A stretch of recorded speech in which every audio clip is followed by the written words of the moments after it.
시청자 여러분들 반갑습니다. 처음 인사드립니다. UL의 새로운 MC 김소윤입니다.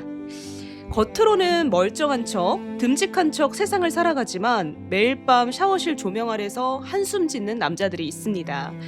인류가 두 발로 걷기 시작하면서 우리는 위대한 성취를 이루어냈지만 그 대가로 평생 중력이라는 무거운 짐을 버텨내야만 했죠. 이 중력은 허리와 척추만 누르는 것이 아닙니다.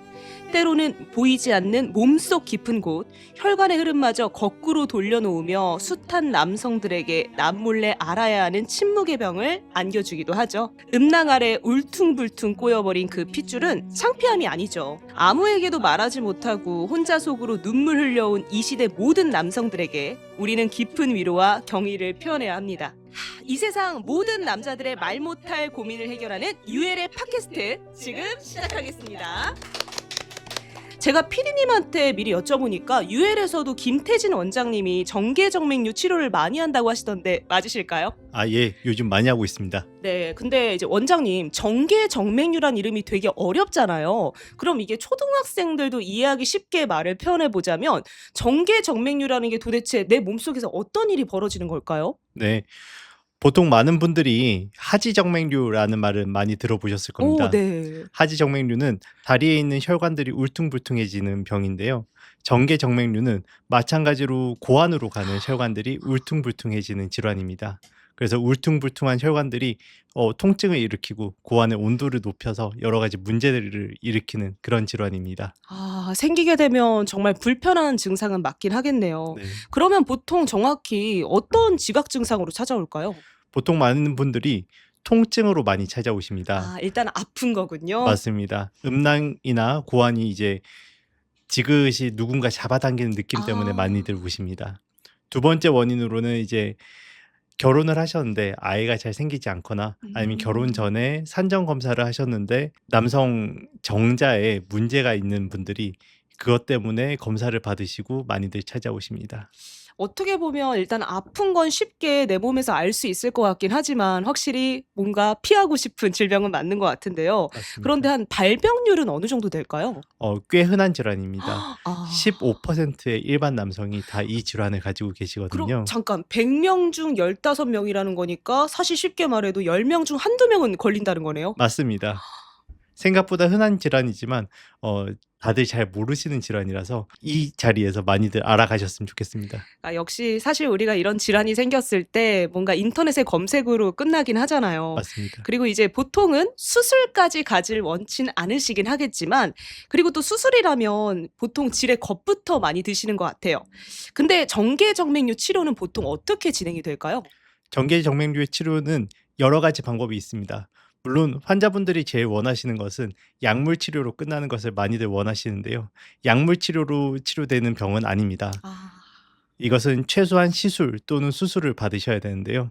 시술 방법으로는 저희가 혈관을 통해서 팔이나 다리 혈관을 통해서 철사를 넣어서 고환 정맥까지 접근해서 콜과 경화제를 넣는 색전술이 있습니다. 또한 색전술 말고도 수술이 있는데요. 수술로서는 예전에는 복강경 수술도 많이 하고 그랬지만 요즘은 거의 서해 하부 수술이 가장 골든 스탠다드, 가장 최적의 치료법이라고 알려져 있습니다. 역시 김태진 원장님께서 정계정맥류 전문가답게 그래도 걱정하셨던 아마 부분들이 보통 직접적인 부위로 이렇게 수술이 들어가지 않을까 많이 걱정하셨을 것 같아요. 네. 근데 듣다 보니까 팔이나 다리를 통해서 하는 우리 수술이라고 친다면은 조금은 부담이 덜하시지 않을까. 맞습니다. 색전술 같은 경우에는 부담이 조금 덜하셔서 선택하시는 분들이 꽤 많습니다. 하지만 색전술로는 이제 색전술은 수술보다는 조금 재발률이 높고 또 색전술만으로는 치료가 되지 않는 병들이 있습니다. 그렇기 때문에 꼭 비뇨의학과에 오셔가지고 수술이 적절한지 아니면 시술로도 되는지 한번 상담 후에 결정하시는 것을 꼭 추천드립니다. 그럼 또 제일 좋은 건 좀 증상이 나타날 때 바로바로 병원에 방문하는 게 베스트는 맞겠네요. 맞습니다. 그리고 원장님 혹시 사우나 자주 가세요? 예, 자주 갑니다. 여기 또 사실 이 근처에 괜찮은 사우나들이 많은 걸로 알고 네. 있는데 근데 이렇게 평소에 이제 목욕탕이나 샤워실 가면 이렇게 몸을 보시게 되잖아요. 근데 딱 보자마자 이제 우리 흔히 말해서 직업병이라고 하죠.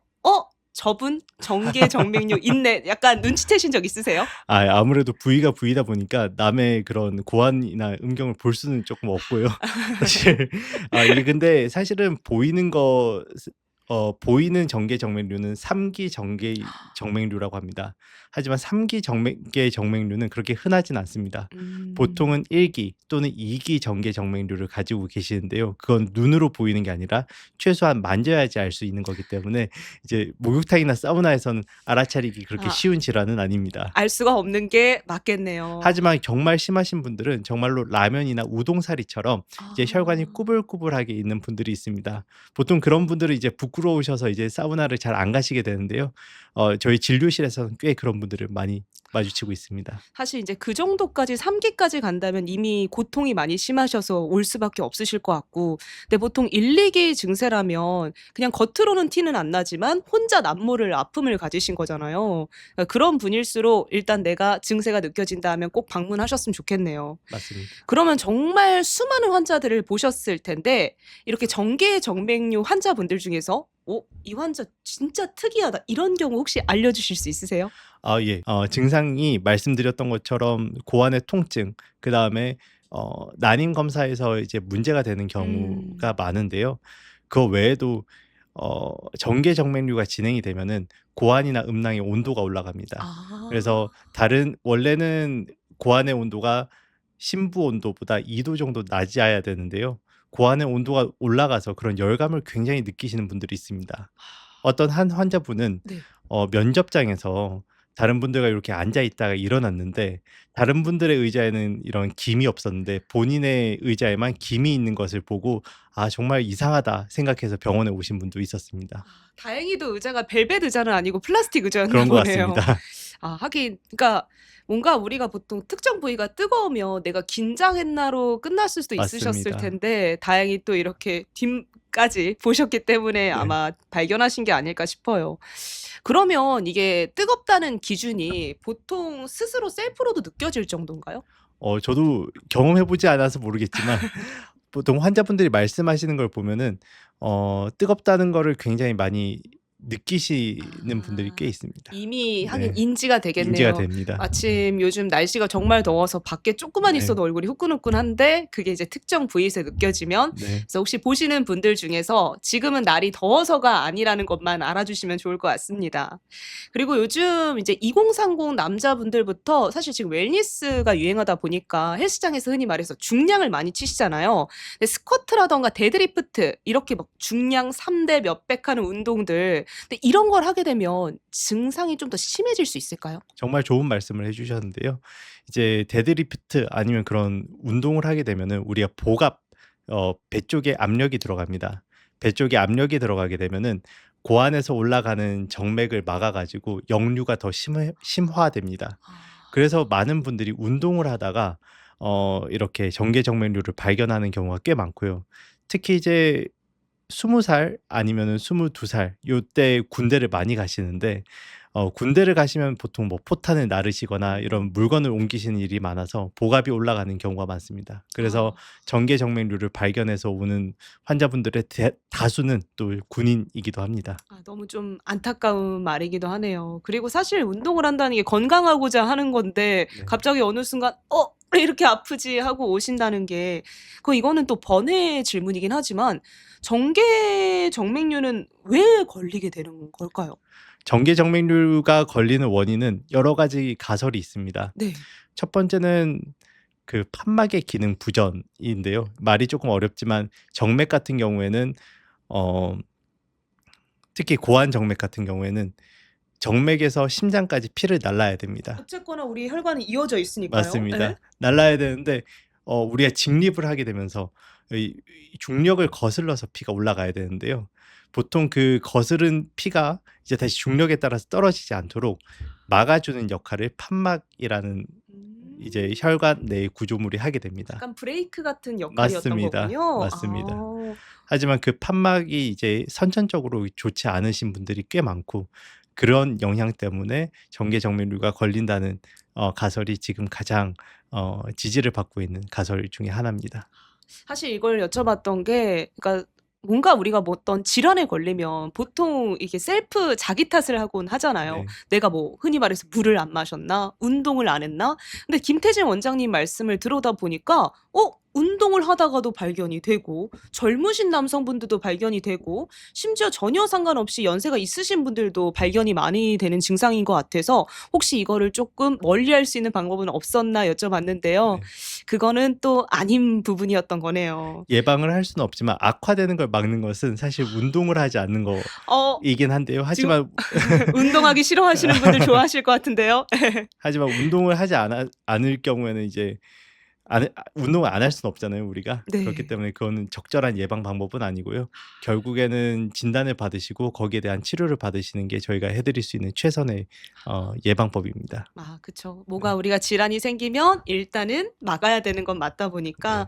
그러면 정계정맥류를 방치하면 어떻게 될까요? 정계정맥류를 방치할 경우에 나타나는 가장 큰 문제점은 계속 난임이 된다는 것입니다. 아. 왜냐면은 고안에서는 정자가 생성이 되는데 정자가 생성될 때 고안의 온도가 낮아야 됩니다. 하지만 정계정맥류가 있으면은 그 온도가 올라가기 때문에 첫 번째로 열 데미지 때문에 정자의 질이 떨어집니다. 두 번째로는 그 정맥이 제 기능을 하면은 피를 자꾸 심장으로 보내서 걸러줘야 되는데 네. 그 걸러지지 못한 피가 계속 고안에 머무르면서 여러 가지 대사산물들이 고안에 데미지를 주게 됩니다. 그것 때문에 정자의 질이 떨어지고 정자의 숫자가 떨어지고 정자의 운동성이 떨어지고 정자의 모양이 좋아지지 않으면서 그것 때문에 임신 가능성이 조금 떨어지게 됩니다. 첫 번째로는 그래서 임신이 잘 안 되는 방치를 했을 때 임신이 안 되는 게 가장 큰 문제고요. 두 번째는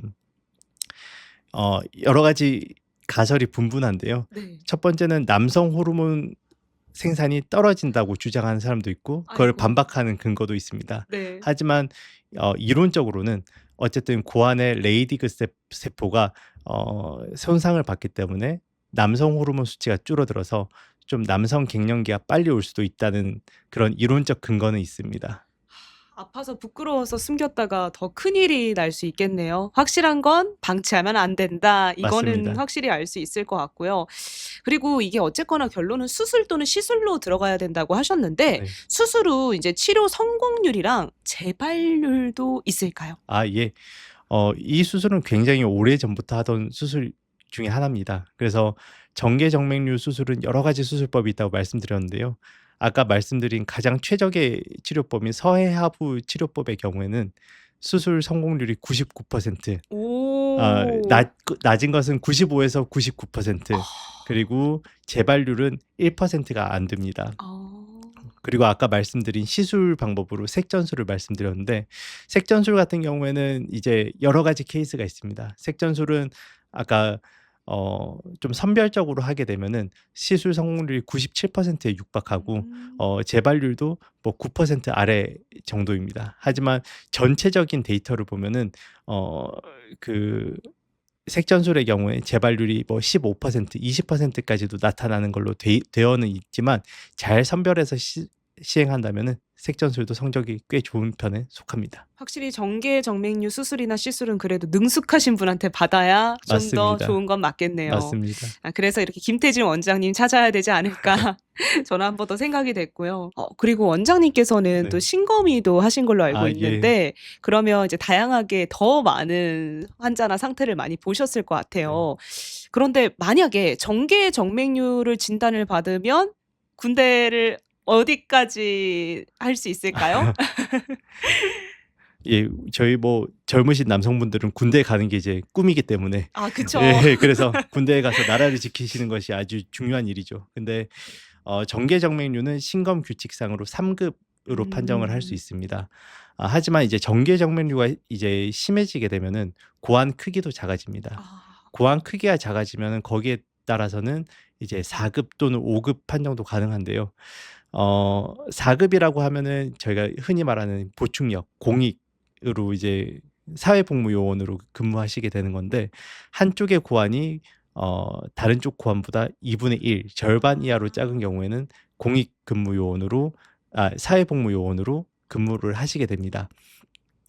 절반 정도로 작아진다는 거는 한 9에서 10cc 정도를 기준으로 9에서 10cc 이하로 떨어지면은 이제 그때부터는 사회복무요원으로 복무를 하실 수 있고 양측 정계정맥류가 심하셔서 양측 고환이 작아지면은 그때는 5급한 정도 가능은 합니다.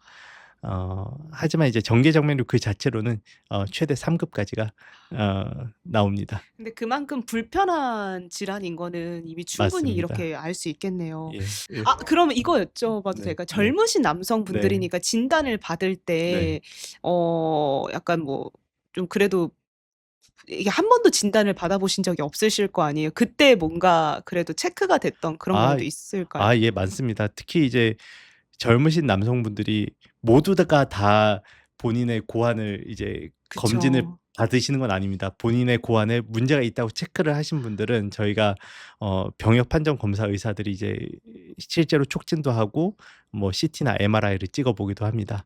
그러면서 이제 정계정맥류가 진단돼서 꼭 정액 검사를 받아봐라 또는 꼭 비뇨의학과를 가봐라 이렇게 추천드렸던 적도 있습니다. 그래도 현장에 김태준 원장님이 계셔서 덕분에 이렇게 좋은 검사 받으신 분들 많으셨을 것 같습니다. 근데 결국에는 정계정맥류는 저도 아까 걱정돼서 여쭤봤지만 왜 걸리냐, 어떻게 걸리는 거냐. 그래도 또 원장님께서 알려주실 예방 습관, 꿀팁 알려주시면 안 될까요? 예방 습관은 사실 운동이나 복압을 올리지 않는 것이 가장 좋은 예방 습관입니다. 처음 들어보는 것 같아요. 그러니까 웬만해서 운동 열심히 하시고 네. 이런 걸 들어봤는데 이건 반대로 운동을 너무 열심히 하지 않는다. 하지만 운동을 안 할 수는 없습니다. 특히 이제 근육이 사람이 사는데 주는 그런 좋은 영향이 굉장히 많기 때문에 운동을 하지 정계정맥류를 막기 위해서 운동을 하지 않는 것은 잘못된 방법입니다. 그건 아니군요. 예 맞습니다. 그래서 운동을 하시되 이상 증상이 있으면 꼭 비뇨의학과에 와서 검진과 진단을 받아보시는 것을 추천드립니다. 하긴 너무 과하면 독이 된다고 하지. 그러니까 너무 강한 복압이 들어가는 운동만 하지 않으면 된다. 그 정도로 보시면 되겠네요. 네. 그 외에는 좀 다른 막을 수 있는 방법, 뭐 흔히 말해서 물을 많이 마신다거나 그런 건 상관이 없을까요? 그런 거가 있으면 좋을 것 같습니다.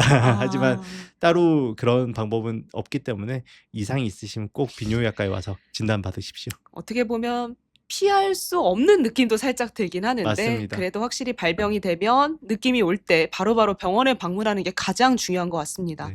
그리고 역시 음주라던가 흡연은 웬만한 모든 증세에 도움이 되지 않는 건 알고 있지만 혹시 음주 흡연도 정계정맥류와 연관이 될까요?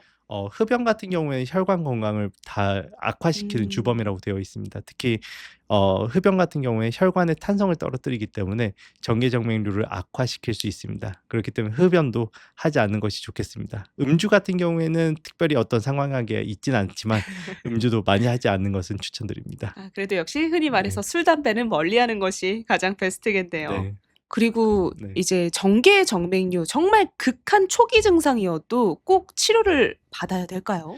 정계정맥류를 치료하는 것은 증상도 증상이지만 고환의 크기, 그다음에 정액 검사에서 이상 소견이 있는지 여부가 가장 중요합니다. 특히 이제 한쪽 고환의 크기가 다른 쪽 고환 크기보다 20% 아래로 떨어진 경우에는 이 정계정맥류로 인해서 앞으로 더 악화될 가능성이 크기 때문에 또한 고환 크기가 작으면은 이제 정액 내 정자의 질이 좋지 않기 때문에 꼭 정계정맥류 치료는 받으시는 걸 추천드립니다. 또한 증상이 별로 없더라도 또한 증상이 매우 초기더라도 정액 검사에서 정자의 수나 모양 그리고 움직임이 이상하다면은 그것은 꼭 치료를 받아야 하는 증상입니다. 그래도 처음에 가장 기본적으로 통증이 느껴진다면 일단은 방문을 하는 게 베스트겠네요. 맞습니다. 그거 말고는 좀 다른 증세로 나오는 건 또 없을까요? 뭐 아까 말씀드린 대로 통증, 열감 그다음에 산정 검사에서 문제가 발견돼서 오시는 분들이 많고요. 그거 외에는 이제 본인이 봤을 때 아까 말씀하셨듯이 샤워실이나 목욕탕에서 본인이 봤을 때 뭔가 지렁이가 꿈틀대는 혈관이 보인다거나 아니면 만졌을 때 뭔가 라면사리나 우동사리 같은 것이 만져지면 꼭 오셔 가지고 진단과 치료를 받으시는 것을 추천드립니다. 꼭 이상이 느껴지면 방문을 꼭 부탁드리겠습니다. 자, 오늘 이렇게 해서 첫 번째 화를 맞춰보려고 하는데요. 근데 원장님 덕분에 너무 재밌는 정보를 들어서 또 어떻게 보면 즐거웠습니다. 사실 제가 시작하기 전에 비뇨의학과 팟캐스트를 하면 재밌을까 걱정을 하긴 했어요. 왜냐면 당연히 이렇게 잘 풀어주시고 하긴 하지만 의료적인 이야기이기 때문에 좀 지루하지 않을까 걱정을 했는데, 근데 오히려 타겟층이 확실하니까 남자분들이 많이 볼 수 있겠다. 그리고 다들 원래 아프면 요즘에 AI로도 검색하시고 유튜브로도 찾아보시고 남몰래 모르는 고민을 다 갖고 계시잖아요. 오늘 그런 분들께서 꼭 이 영상을 보셨으면 좋겠습니다. 그래서 아마 이런 고민들이 하나씩 나오지 않을까요?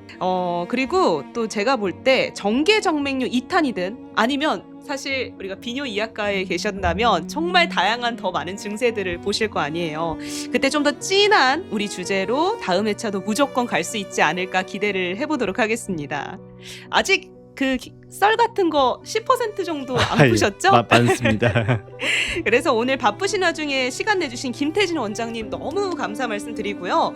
저희는 일회성이 아닙니다. 또 다른 주제를 가지고 돌아올 예정이고 알람받기 구독 설정 부탁드리고요. 오늘 함께 해주신 분들 너무나 감사드립니다. 감사합니다.